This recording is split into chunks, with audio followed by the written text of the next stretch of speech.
greed stains your soul. A little music for the dawn bringers and the root cutters. Dawn bringer, root cutter, muse singer, Athena lover. Singing with the muse, dancing 1, 2. She whispers little thing in the wind to you. Hold my heart so dear, Athena Bellissima. Do you like the hash? I got the creeper reaper. We eat spaghetti for silly al assassina, with the fruit and veggies out the cornucopia. Here, have a little taste. Sipping wine, iron flavor. I got the bag of amethyst. Dawn bringer, root cutter, muse singer, Athena lover. Got the lavender by the box full. Bobo rigatoni coming through. High off the contact. It sounds nice. Fruits of labor all night. The moon rise. Dragon queen taking flight. I smile away from the tree line. Hip hop make you feel fine. House of Frankenstein. Wolfman chime time. Root cutter. Dawn bringer, Phoenix rising, that's how the devil rides. Dawn bringer, root cutter, muse singer, Athena lover. Welcome back to Lady Babylon. I want you to know tonight, I just want to give you some intimacy for your brain. I love it. I love it. You know what's happening? We're getting out there. We're getting out there. And do you know what's happening? It's causing people to become angry. What kind of people are these? These are people whose souls are stained with greed. Congratulations, Satanic Congregation. You have done it. You have done it in ways that you may not even yet understand. Congratulations, everybody involved. Congratulations. Thank you, Teddy Bass, for the music tonight, for the intro and the outgo. I appreciate it. You can think of those as your hymns. Those are modern hymns, and we have our Orpheus. Isn't it nice on the ship to have an Orpheus? That's very nice. It's very nice. We have another person who needs a little bit of shout out, and that is Old Boy, because his series on the Purple is out. It's great. Great movement forward for the museum. Isn't it nice? Isn't it nice? And the discoveries just come out of the ground. There it is, the Purple. What are we gonna get next? Oh, I've told you what's coming. Tonight on Lady Babylon, we're going to take a look at some of your most deepest, intimate secrets. We're going to bring them out, and we're going to burn off your mortality. Doesn't that sound nice? Doesn't that sound nice? Burn off your mortality. If I was ever going to go to a priestess, I'd tell you, I would go in there knowing that she was going to burn off my mortality. God, how did religion become so unattractive? How did it become so unattractive? Tonight, we're going to take a quick look at the Demeter. Tonight, we're going to look into Eleusis. Now, there are 100 gazillion, I think is the number 2. Is it gazillion? 100 gazillion of these profiteers in the universe right now. Profiteering. It's important for everybody here to know Lady Babylon is not monetized and will not be monetized. Everybody needs to know that's part of the contract with the devil. The esoteric vision evaporates. The muse leaves the minute I sit here and do this for money. Isn't that amazing? True religion has the high standard. True religion has the high standard. There will be no passing of plates, offerings. We don't take offerings here. Do you know what that gives me the power to do? It gives me the power to reach into the deepest, darkest cess and pull it out and throw it in your faces. Oh, God. That real cess from the cesspool. Are you guys ready to go there tonight? We're going to dive in deep. I want to see something. I want to see something. Did somebody say Penelope? Somebody wants to see Penelope. Okay, bring her up. Penelope, thank you for coming tonight on demand. Please show us your cross.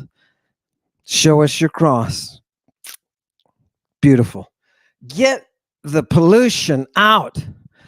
We're going to find a place that hides a multitude of sin. Multitude. Hit me with the first couple. I've got to mention a couple of things that we didn't mention last time that I want people to really jump into. Isn't this gorgeous? Look at this word, people. Let's just start out with a beautiful Greek word. This is a beautiful, sexy, lovely Greek word. Look at this, aphron. Aphron. What is something that is aphron? It's without its frame. It's without its frame. It's without that power to perceive. It is senseless. It is senseless. It is frantic. It is crazed. Crazed, okay? What a wonderful word, right? Aphron. Now, imagine, look at the bottom there. What's it say? Aphron equals goneon.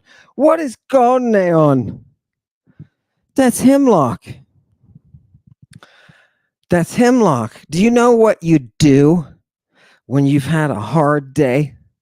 You stop off at any of the taverna that line the street, and you go in and you get yourself a hemlock toddy. And if you drink too much of them, they're going to find you in a state where you are crawling on all fours. He's doing the hemlock walk. Oh, what a time. What a time when Bacchus flowed through the streets. Remember those? Oh, God, you got to love it. You got to love it. Give me the next word. We're not done. We're not done, right? I'm just getting you before we get out into the cult tonight. I want you to partake, people. Is everybody partaking of this mental gorgeous drug combo thing we've got going on? Look at this. Coneon is your hemlock. That's great. I didn't lie to you. Look at number 2. Narthex. What is a narthex? What is the narthex? No, seriously. Seriously, what is it? It's a tool. It's a tool. In it is carried the fire. That's the fire of salvation. The narthex carries the fire of salvation. What were they actually doing with it? What is it there for? It is full of symbols. Now, come here. Come here. What's her name? Who'd she write that? I don't know. She was writing about myth. Some Brit. No, that's what you deserve, all you myth writing. That's what you deserve. We don't want the myth. We want the anthropology. We want to know what they're doing with the narthex. Hit me with the next one. Hit me with this is the last drug we're going to pump into their mental, into their brains. No, give me, boop, next one down here. Boom, boom. What is this drug, Galen, that we've been talking about? Look in the very middle. It's an anoldunos. It's an anodunos. It takes away your pain. Does everybody feel like we finally come to the right church? This place is wonderful. This is a synagogue I can be a gog about. Oh, look what they're giving us. They're giving us the painkiller.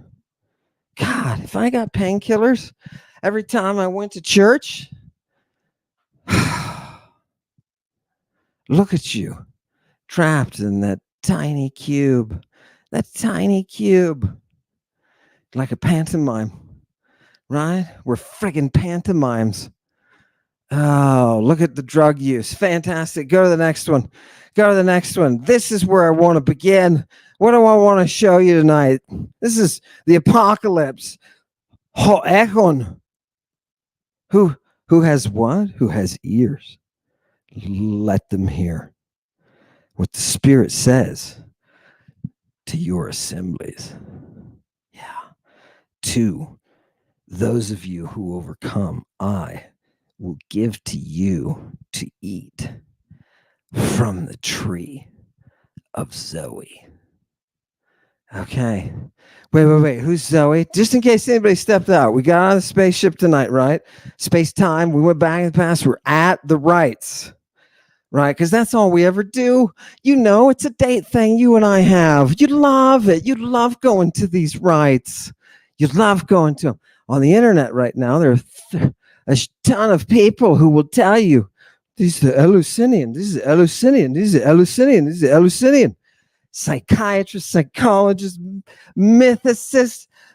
Oh, God. Oh, God.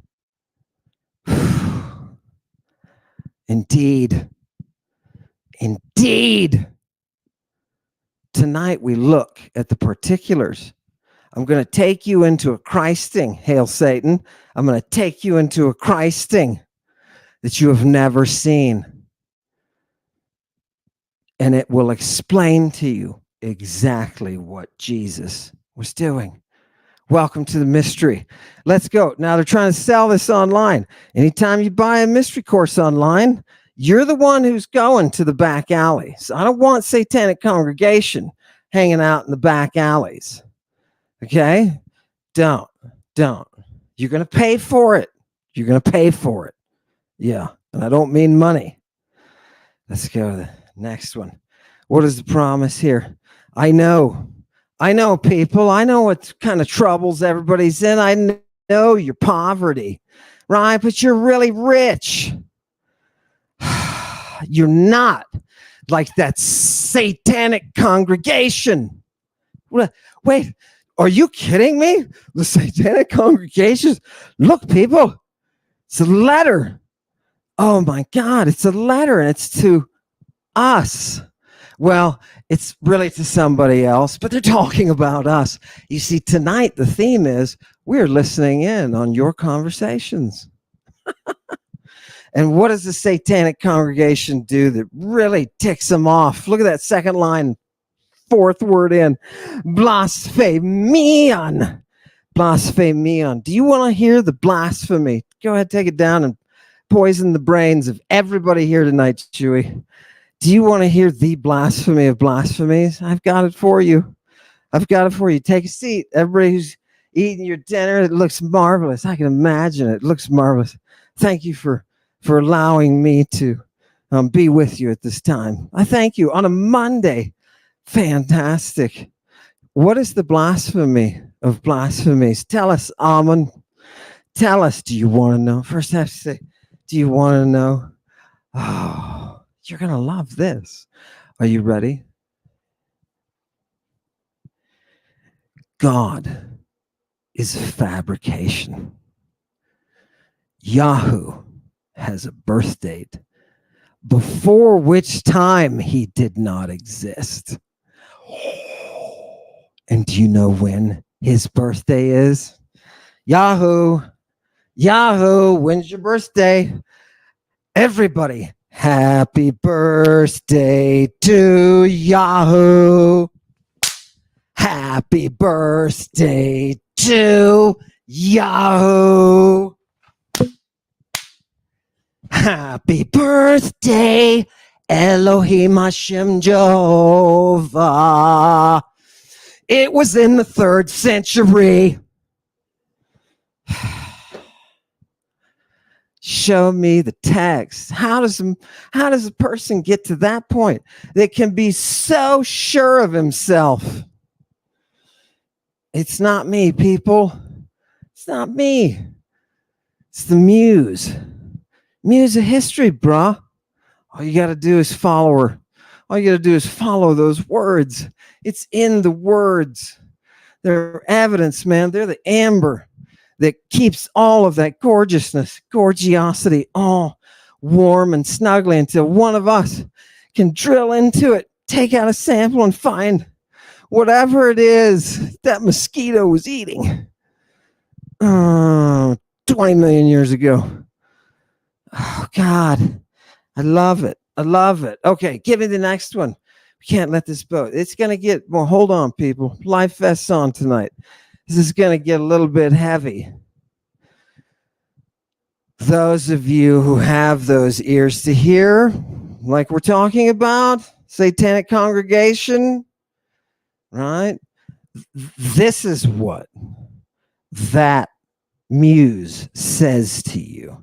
The one who overcomes will not be treated unjustly by the second death.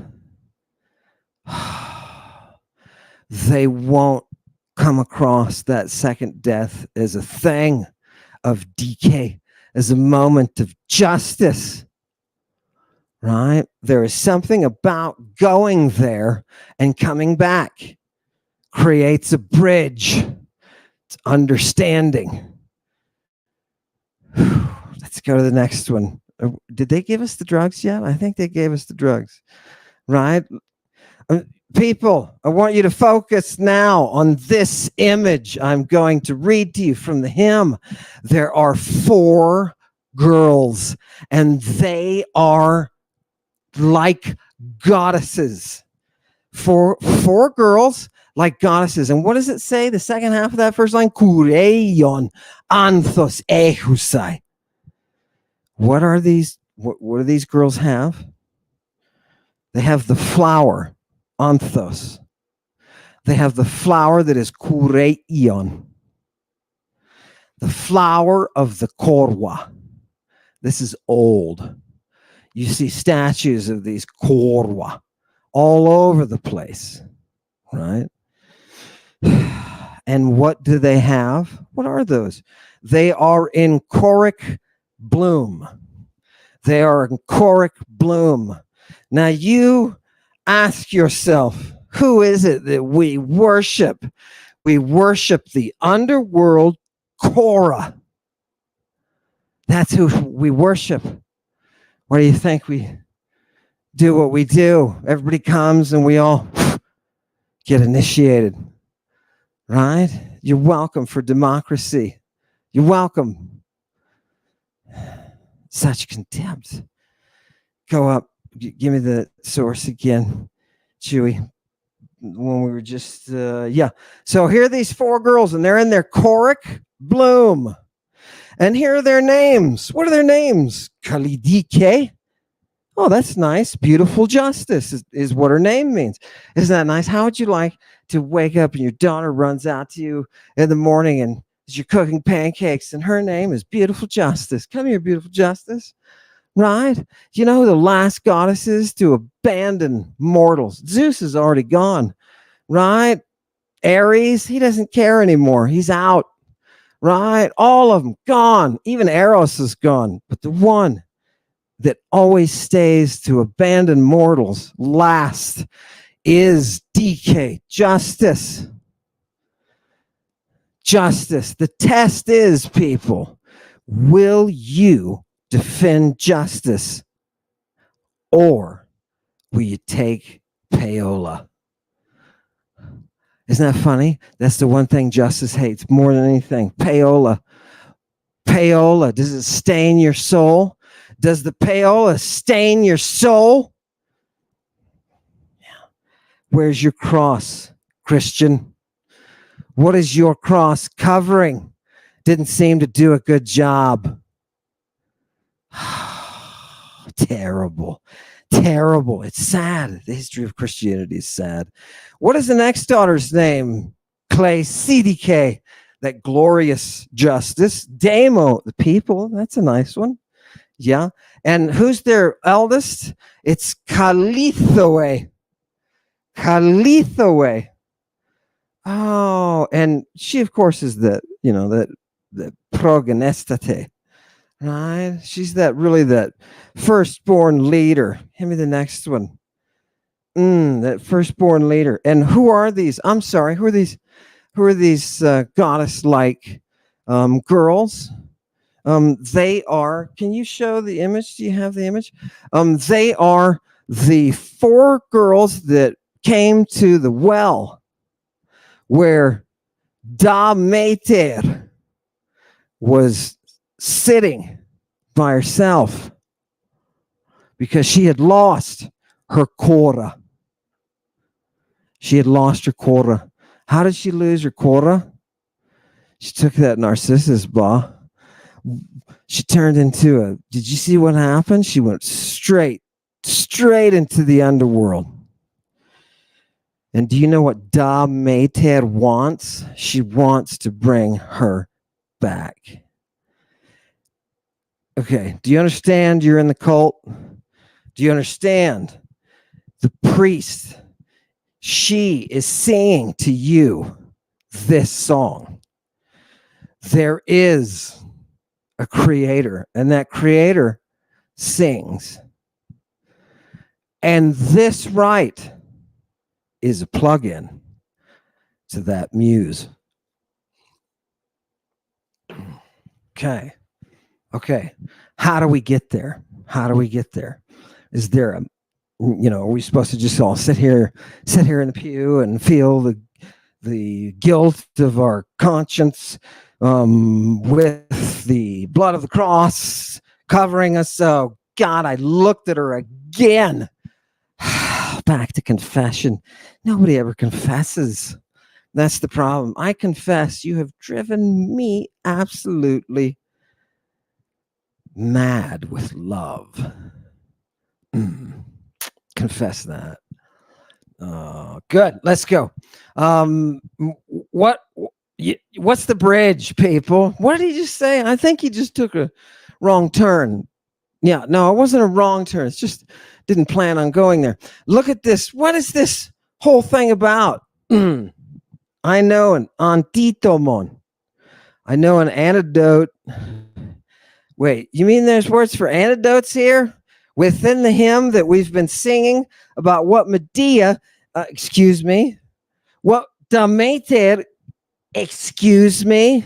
what Lucifera is going to do to that child. Are you ready? Go to the next. I want to show them a couple of these words that are so important. I know a remedy, right? I know a remedy. I know some kind of antidote. Now, for those of you who are curious, that last reference in Greek under A is Pindar's Pythian Ode number 4. And that is a preserved oracle from antiquity given by the great Medea, the one we call Medea. It was given by her. And she said, within a certain number of generations, this dude is going to go to this place and he's going to found a colony. And that was handed down to the Delphic oracle. This is all historical. There is no myth. This is historical recording via, which is cool, via the oracles. People think the oracles were song and dance because everybody here, and here's the whip for everybody tonight. Everybody is bad. Everybody. Even the sisters of frustration. That's what they come for anyway. Right? He's so clever.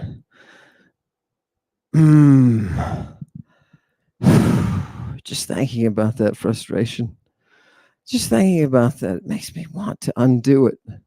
Makes me want to undo it. Yes. Yes. See? Thank you, Troy. Yes. Spankings for everyone.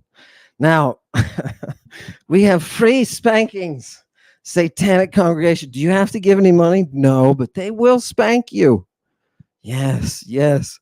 Okay, go to the next one, please. I have no go up to the one above that. Yeah.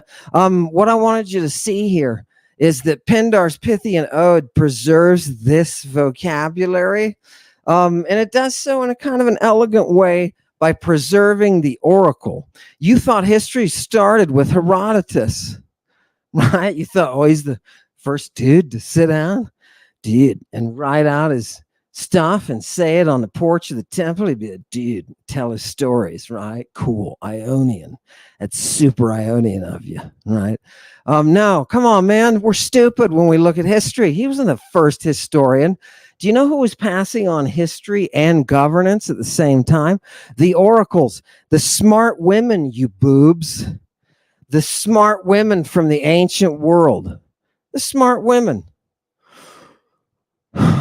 Powerful.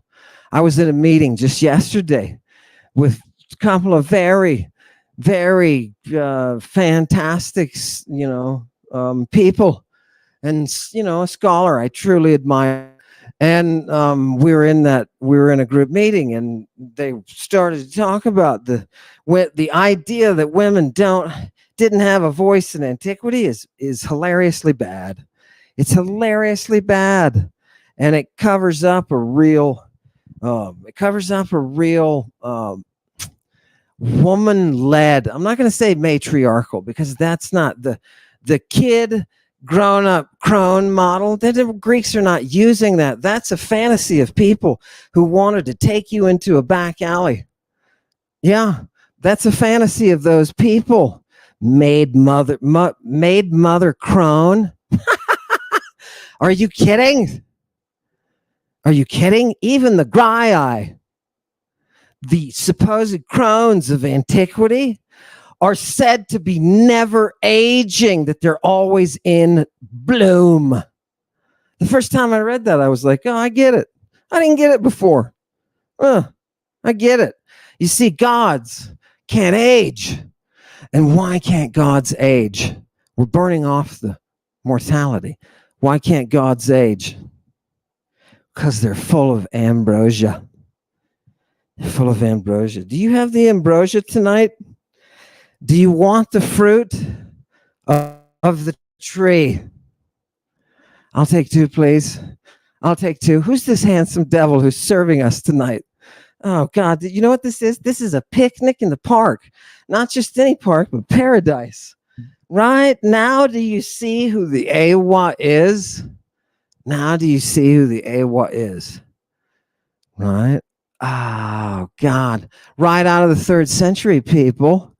Right? God's birth. Yahoo. He came out of the 3rd century. Wasn't here before. That's why everybody is currently chasing stones to try to find. That says Yisahu. No. It's got to say Yahweh. Right? And so this is how we do it. They're fighting. They're looking for it. I got news for you, people. He wasn't born until the 3rd. Moses and Noah, all of them. They're a 3rd century creation. Isn't it interesting? Stop for a minute and look into the mirror. Especially if you're an evangelical, look into that mirror. Your world is a fantasy generated in the 3rd century BC. Your world is a fantasy generated in the 3rd century. Anybody at a church or a synagogue, your reality is a falsehood. It's a falsehood. Your monist, what happened was your religion was a monist creation. That is a one God, right? A one God creation at a specific time in history. You, if you have a synagogue or a church, you are a reaction to the multiplicity of gods like love, and like complete and total erotic desire and justice. Don't forget justice and nemesis. Don't you love nemesis? Come on, people. Who wouldn't worship nemesis? That dude got what he deserved. Don't you want to see the dude get what he deserves? You want to. Why? Because you and I, we worship nemesis. We are the dawn bringers. We are the dawn bringers. We have to be on 100% with everything. That's the standard. You want to follow the satanic contract? You want that esoteric knowledge? You have to prove that you can handle it. Isn't that something? It's amazing. You can't sell it. You can't sell it. I don't want your money. I don't want your money. Devil hates that stuff. Go to the next one. Okay, people, look, this is gonna get good. Hit the next one. After Antitamos. Fine. What is an epelusie? Right? It's a power, right? Demeter knows those powers of literally eperchomai, those things that come over you, those things that bind you, that envelop you, right? Look how they translate it here. Coming over by spells, a bewitching. Do you understand what the witch does now? That witch is going to work in ways that you may call medicinal, right? She understands that it's a juggling of your forces, that is an attraction and a repulsion. She knows. She has the pharmakon Christon. She has the pharmakon Christon because she's got the knowledge in antiquity of where to find those roots, man. And she goes out with the ladies and they strip down naked and they oil themselves up and they collect roots. And if they catch you as a man out there because of the substances that they're using, because remember, collecting roots is a ritual. You don't just go out and dig into the ground like some, goodness, I can't say the R word or I'll get in trouble. But you know what I mean. It rhymes with papist. Did you ever notice that? Okay, let's go. Look at that workshop, by the way. That's a gorgeous workshop. I bet you could put books in there too. And then the books would smell. I used to go to Dr. John Scarborough's basement when I was a graduate student. We would go after school. This is fun. I can tell you this. We would go after classes. I was one of his graduate students. And he only had 2 at the time, right? And we would go out to the pub and have a pint after class. And those joyous moments would be ended by us ending up back at his house in his basement. He has this giant basement and he had just thousands upon thousands of books, and he was a collector through Blackwell's, I think it was, and so he got books all the time that were just impossible to get, and he had this incredible collection, and they all smelled of pipe tobacco. Every one of them, you'd open up those books and it just hits you in the face. You had to smoke, in order to be there in those books. He fumigated that place. That's how you hold a museum, baby. That's how you do it. I got a lot of respect. I got a shout out for John Scarborough. Hit the next one. What I want to show you tonight is this. Look at number 2. This thing that is the safeguard against witchcraft, the erusimos. It is also a vegetable, the seed of which was eaten by women in childbirth. Now, notice that we've come to a place of, you think we've come to the hospital. I told you we're in the temple, right? We're performing the mysteries. And what do those have to do with? They're directly connected to the art of childbirth. Your mystery cult comes from childbirth and a bunch of very intelligent, chemically driven women. Yeah, gorgeous. I love it, man. It makes me so. I want these women to come back. Where are these women? Right? Where are these women? Who's building the portals to bring these women back? This is for the portal builder. Get it done. Give me the next one. Give me the next one. Let's get something that that no Bible scholar in his life. Now, this next verse will shatter every Bible scholar, every well, lots of religion scholars, but mostly the Bible scholars. Yeah, man, I mean old and new, Torah and New Testament. You know what I mean? Prophets, through the prophets in there, right? For you guys, I'm speaking to you with this one. This is gonna blow your mind, right? She nourished. What is Demeter? What does she do? She nourishes a boy in the home, and he grows like a demon. That's what it says. He grows like a demon. He becomes better in a demonic way. He doesn't eat. He doesn't eat food. And you won't see him taking the milk, right? You're not going to see him taking the milk of anybody, right? During the day, Demeter, who wears that gorgeous crown, she Christs him. Look at the second to last line. And they have lighted the epsilon on the end of that, so it can run together musically, because it sounds better to say Ambrosia than it does Ambrosia. You hear Ambrosia. I sound like those stupid Anglo-Saxons. Okay, that's why they take out letters in Greek. Let it flow. Let it flow. We don't do that with our language, people. Sorry. It's just the way it is. What does that say, though? She Christs him with ambrosia. Go ahead. She Christs him with ambrosia. Okay. Now, what does the ambrosia do? The ambrosia is that ionic power that keeps us from dying.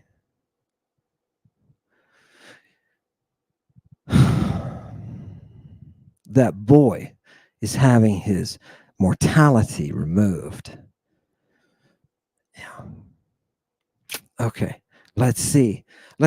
Now, look, right there is a reference. Now, this hymn, what am I reading to you? This is the hymn, the Homeric hymn to Demeter, bruh. This doesn't get any more authoritative, dude. Yeah, this is it. This is it, people. And we are Christing. And who is Christing? Our Savior is Christing. Are you crazy? Let's burn them up. Give me the next one. No, that one. Yep, good. Look, and now there's a strange expression here on the last line. It says, what does Demeter do? And this is so sexy, beautiful. If you can't see the sexiness in this, you're an idiot. It says katapneusa. What is she doing? She's breathing into him this sweetness. She's breathing into him the sweetness. Give me the next. I've got the definition here. I want people to see it. Not yet. Give me that one. Yeah, maybe this one. Go. No, that's the Rio. We're gonna come back to that. Here it is. Katapne. Oh, right. Oh my God. What does it mean to blow upon, to breathe upon? Yeah. Look at number 2. To inspire. Ooh, yeah. And then 3 again, to blow upon. Right. That one would blow Dan's mind, because look, you could pick the bottom one, but it's the same as the top one. So his logic would be like circular. It may cause a little in his brain. You know what I mean? Just a little. Like some circuits were just like, nope, overheated, boom. Love it. Go back to the passage. What does she do? She Christs him with that ambrosia, and she inspires him. And then we get this last, and it says, Ose theu ek gega. ota, as if he is the Son of God. As if he is the Son of God. What is she doing? She's Christing him with ambrosia, as you do with the sons of God. And there were in those days the sons of God and the daughters of men. And the sons of God, because they had had their mortality burned away. Yeah, they taught those daughters of men. They taught them how? With the drugs. And that's what it says, Enoch says anyway. Love it. Let's go back. Do you see how it works now? Is everybody getting it? Nah, right? People are always writing to me saying, oh, now this makes sense. Did you know X, Y, and Z? Exactly. Right? Clicks in. As soon as you see the reality of the text and the anthropology of the culture that that thing is submerged in, oh God, it's glorious. But then we get this last phrase. So she Christs him with the ambrosia as a son of God, and she inspires him with this sweetness. And then she has or possesses him in her kolpoisin. Now, kolpos is an interesting word, and here it's in the plural. What does she do while she's Christing him? She has him in her plural kolpos. And what does the kolpos mean here? The definition. We're going to get back to that one. Don't worry. What is the kolpos definition here? Look at this. No, that's this one. Whoop. That's chrio. Nope. Not, above that. No. Oh, yep. That's it. That's it. A bosom or lap. Oh, that's nice. A bosom or a lap. A bosom. Does anybody know what a bosom is? That's not real. Somebody needs to update these Victorians on what bosoms are. Look at number 2. It equals idoion gunaikeon. Now you can hear gynecological and gunaikeon, right? A woman's what? A woman's idoion. Oh God. Have we entered a sacred place? Because that's the only, we got to step back for a minute. Got to step back. What does that mean there? It says especially, and then there's a word that'll probably, I don't know, maybe that word will get me thrown off YouTube. So maybe I can't say it, beep it out myself. But biologically, it's the vagina, right? You have a penis on the male, you have a vagina. You didn't know this was educational tonight, did you? You have a penis if you're a male, and you have a vagina. And those are organs used in reproduction and various activities that involve Bacchic ritual and celebration, and sometimes the consumption of communion between two people. Yeah, interesting. There it is. Blow it up. And look who the source is on the end. The source is a guy named Soranus. No, that's his name, really. He writes about gynecology. He should have changed his name. If anybody needed to change his name, it was Soranus. Give me that one. Look at this. Here's the verb here from chriesk, and I want you to notice. Look what they've done. Now, this is at a level that we can start to appreciate as Greek students. Look at the last 2 letters. It's sigma and kappa, right? Whenever you have that sigma and kappa attached to a verb like that, it means something special. Give me the next slide. Look what happens to it. She's not just Christing him. She's Christing him with an iterative. An iterative? Yeah. Yeah. Homer and Herodotus use them, right? And this is a Homeric hymn, so it only makes sense, right? And what are those all about? Look at the end of the second line. They denote a customary or repeated past action. It is customary to Christ. This is what they do in the rite, people. That kid is being exposed. You know what that kid is doing? That kid is screaming, right? The kid's not sitting there all. He doesn't have some kind of hair made out of, goats, and he's not wearing flowers, right? He's not having a grand time. She's performing an operation that is extremely painful. It's so painful that the mother comes in and sees it and says, stop. Yeah. You remember Jesus in the garden when he's got the stuff on his face? You remember what he looked like? You remember what he was acting like? He was stumbling around and he was paranoid. Yeah. Yeah. It's a Christing in the eyes. For some reason, I suppose that, the chemists can work it out. People were mad. I don't know what the indole bromine. I'm sorry. Somebody said on the internet, I'm a chemist. I'm not a freaking chemist, dude.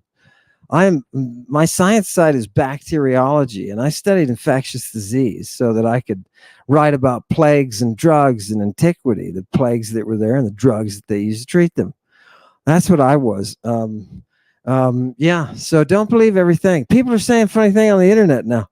And by the way, there's traffic out there. People are plotting the end of Amen. Oh yes. Isn't it gorgeous? Don't you love that? I love that. I suck that like ether. Let's go. That's better. That's better than anything like that. You know what the best drug is? Somebody's soul. All right. I know that's going to sound a little, I don't know, it's kind of like Dracula or something, isn't it? You know what I mean? But there's a little bit of that in the dragon, right? There's a little bit of that consumption of the soul that is there. There's nothing more ambrosial. Now do you understand the name, the sacred name of Rome? Excellent. Good. Do you understand? Excellent. Go to the next one. Don't let them get to you. And thank you, is that BW? Thank you. Thank you very much, BW. I appreciate that. We won't. You know why? There's too much soul sucking we can do. You give somebody, think about it, people, you give somebody the reality of these texts that they cannot recover from it. They can't. It forms a permanent antidote in their brain. Yeah, that's why we need to show them. We, Satanic Congregation, we should uphold the Bible more than anyone. Right? It's funny. The trick was, in the dream, the trick was not to run from it. The trick was to run toward it.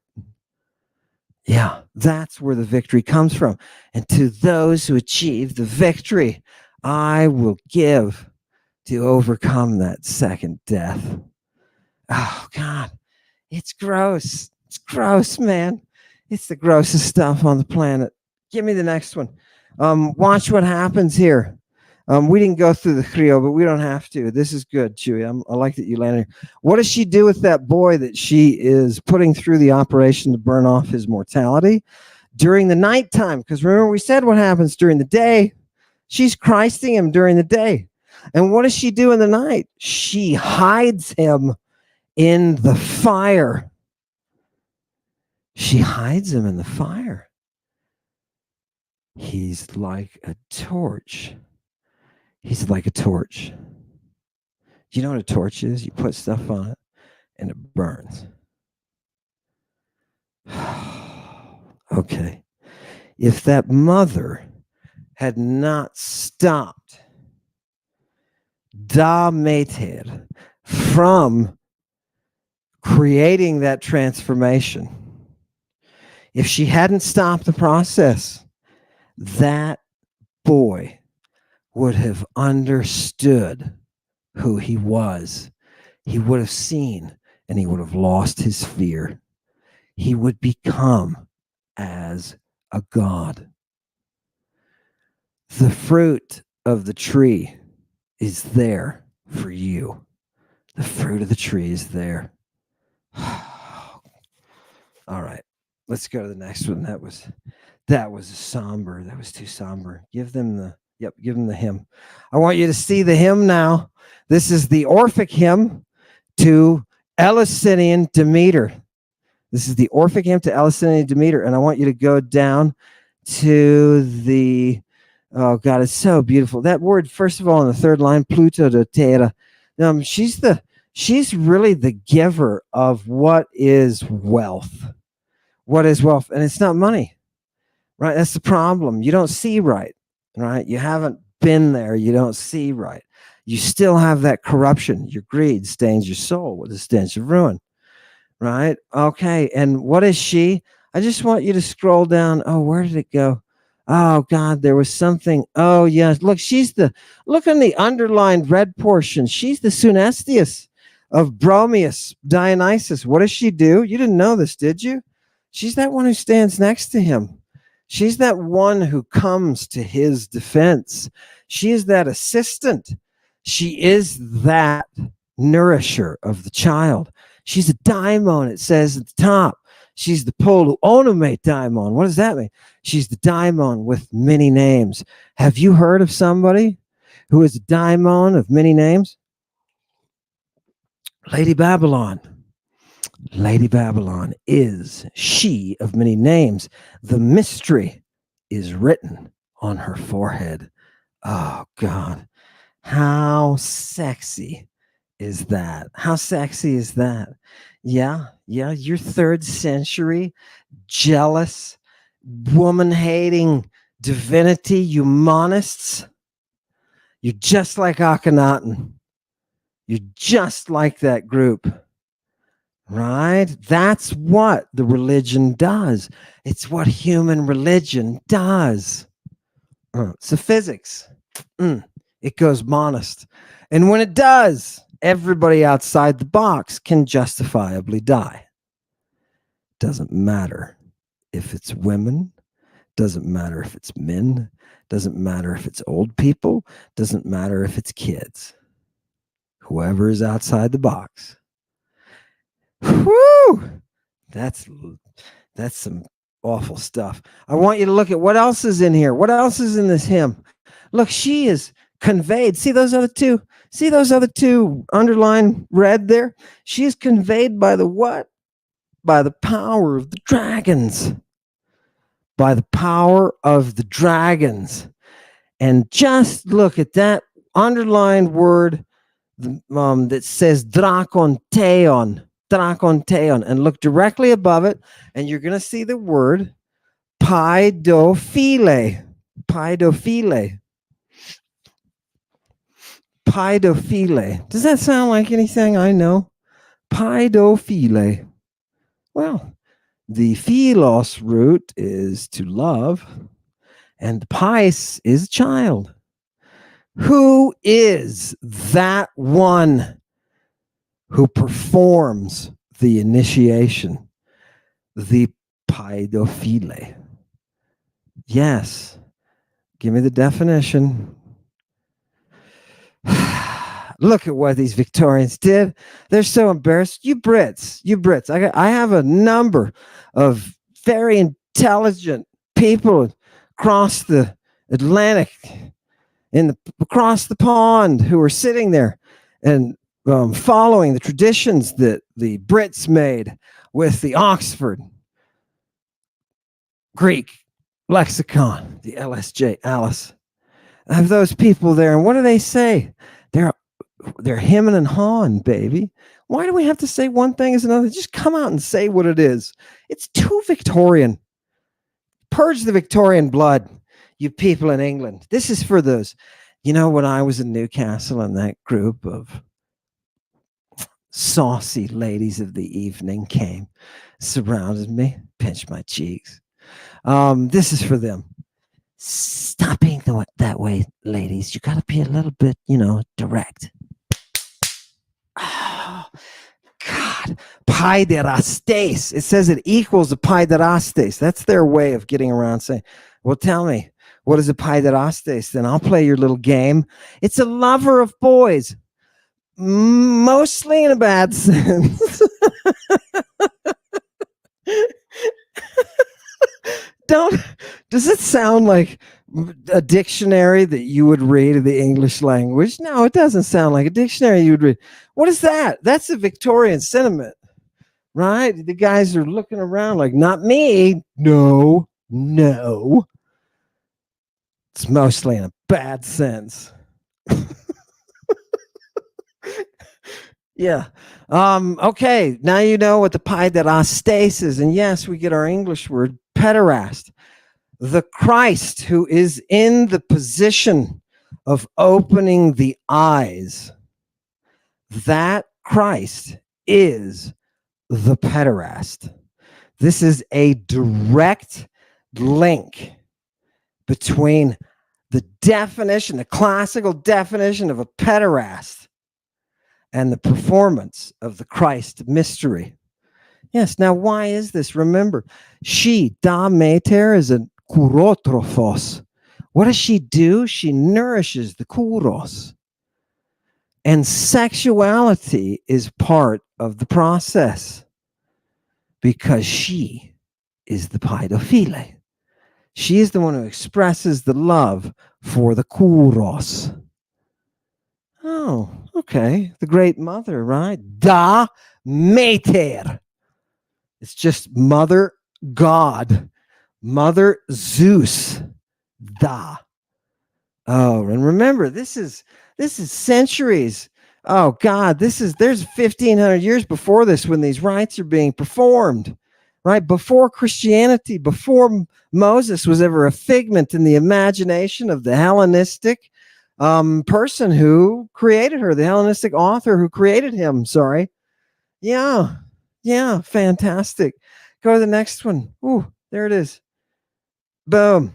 Now, tonight we're going to switch gears now. I'm going to stop with what I showed you. And I just, because this is making such a splash, I want to reinforce this because this is one of the points that I bring up that have gotten people just crazy mad. And you love it. You love it, don't you? You love it. But apparently there's a lot of people who are very upset at the idea that the Torah, the Jewish holy writings, were originally written in Greek. Apparently that's it's quite undercutting to the whole narrative, right? It takes Moses and Abraham and it turns them into fictional characters from the 3rd century that are using the culture of the mystery to create a monist reform of religion. Yeah, aka Judaism, 3rd century BC. With all the synagogues. What do all the synagogues have in them? Ion and the zodiac. Do you guys know your zodiac? I gotta learn the zodiac stuff. Yeah. Now let's not go crazy with it, right?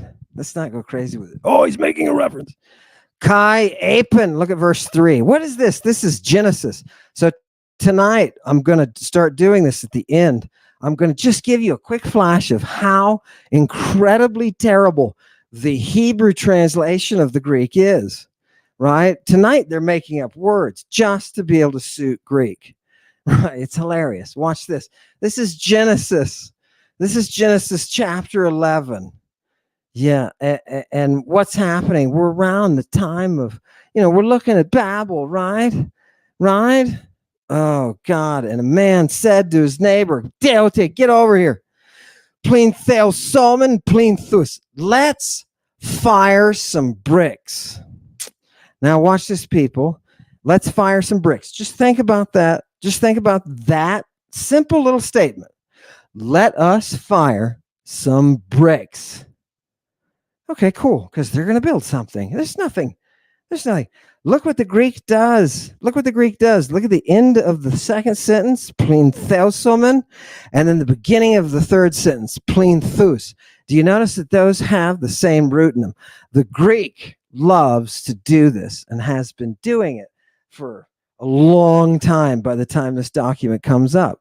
And because this is Hellenistic, the Hellenistic Greeks were trying, especially who were associated with the museum, they were trying to kind of elevate the Greek back to what it was, right? They're bringing in a lot of vocabulary that's highly, highly specific, but they're also stylistically trying to harken back to that old fashioned way of doing Greek where you take two words, put them right next to each other that have the same root. Usually one is a verb and one is a noun or an adjective, right? It's just what they like to do, dude. It's their style, right? And so you plinthelsumen, you prepare a brick or fire a brick, and what are you firing? Plinthus, those bricks, right?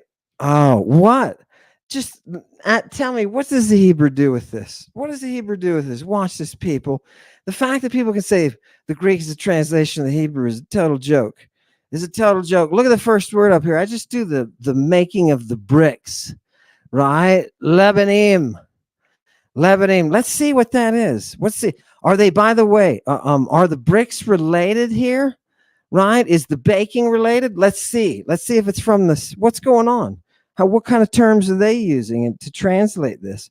Right? Look at, to make a brick, or to be made, or to make whiter. Okay, so the Hebrew's using a word for the baking of the bricks that's a primitive root to become white. Okay. Okay. To make bricks. Are they doing the thing where you've got the same? Let's see what happens. Same base. Give me the next one. So, what is the word for brick? Wait a minute. Laban. You mean this thing, just like the Greek, is using the same root. This thing, Laban, which means to be white, but also a brick, which, by the way, seriously, you guys, I know you don't. I know you know this is not the best work. I know you do. Look at this. Look at the linguistic laziness. Give me the next one. This is terrible. Whoever is doing this, they need to be told, take a look at how classical philology works. Right now, what's a problem here? So it does have the same root, the brick and the brick making, but look what happens. The word for rock that he's about to use, it also has the same root, and it means a stone. Okay. What's going on? Now we've used three words with one root in them. What is going on? What's it mean at the bottom? What is the word for stone? It's used for a charm. Wait, what? Cornerstone? Death? Oh my God. This is a made up word. Look at how many places they plugged. Look at how many holes in the wall they plugged with it. Differing weights, hailstones, jeweler. There's about 50 words in Greek in there, right? Lapis lazuli, a plumb line, a plumb. What? Is it a brick? Is it a rock? Is it a plumb line? Am I charmed? Is this witch going to hit me in the head with a brick or something? Where am I? What you're seeing here is one language inventing itself in order to translate another. And that's the secret of Greek and Hebrew. Hebrew is an attempt, ancient Hebrew, not modern. Ancient Hebrew is an attempt to translate Greek. It's an attempt to legitimize itself through the behemoth that was there, dominating with its 1.5 million over 8,000. It's the history of the world, man. And it's gorgeous. You see, this is the one point. There's one point I can make out there tonight. It's that we look at history through the wrong, with the wrong direction. We look at it the wrong way. We should have been looking at the languages. Because the languages preserve that reality. And this is the reality that's here. Ancient Greek has the clues. You're right. Jesus Christ 6. Jesus 6, Christ 6? I don't know what that means. It's scaring me. Go to the next one.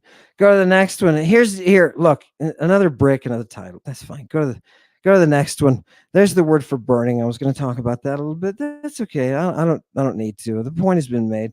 Go to right here. Here's the by the way, there was something in this process of making the bricks. You got to have some kind of stickiness to put them together, right? Some kind of mortar to put them together. And the Greek says you got asphaltos, right? Wait, asphaltos?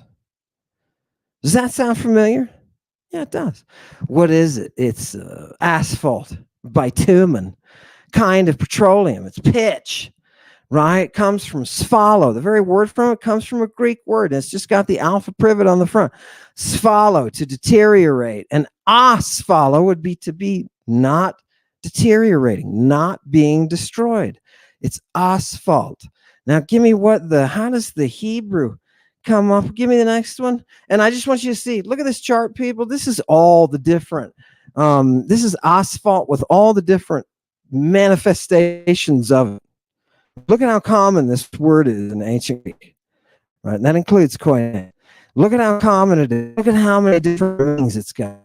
Holy mackerel, it all comes around. It's going to say treacle? Woo! Love that stuff. You know that stuff? There's a well. Oh, never mind.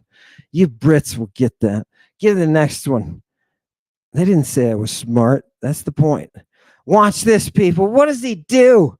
What does this word mean? What does this Hebrew word mean that they're translating asphaltos for? Hemar, right? And what did they say? It's bitumen. Bitumen is the Roman word for asphaltos, right? And then they just put asphalt. Are you kidding me? Are you kidding me? Yeah. This is amazing, people. Right in the definition. You want to know where this word comes from? There's two classical words there to explain it to you. And it's being used for centuries before the Bible is ever written. Now, people like Dan will tell you, Dan and Kip, they will tell you there's a wall of separation between Christians and everybody else. And these words will not come across. Right? Oh, God. Right? This is why they don't make classicists. Here's one last example. I just want to throw this to you. Look at verse 7. Come on now. And let's go down and what? Sung heomen. Let's confound their tongue. Let's confound their tongue. It's in the singular, right? Everybody strokes for everyone, says God. This is God, right? He's pissed that humans are cooperating, right? So, that's never good. So they can't hear each other. They can't hear their own voices. Let's go down and suncheomen them, their tongue. And what does that mean to suncheo people? Just look at this third line down, to pour together, to commingle, or to confound. Now you think that sounds odd, like an odd group to be putting together. They have a word that means to kind of bring together, and in doing so, to confound.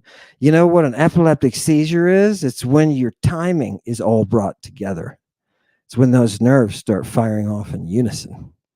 You get a little storm in the brain, and that's an epileptic seizure, right? Oh, God. Do you understand what they're grasping? Now watch this. Give me the next one, which is the Hebrew. Those are those three words. Now watch this. Hit that definition.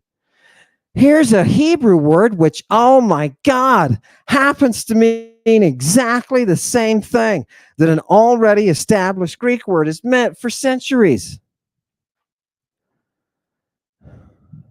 What are you looking at? You are looking at proof that Hebrew is constructed around Greek. Oh, did you hear that? Did you hear that? Oh, this will make them so mad. This will make everybody so mad. Don't you love it? It's gorgeous, isn't it? We're creating words now that are the exact mirrors, right?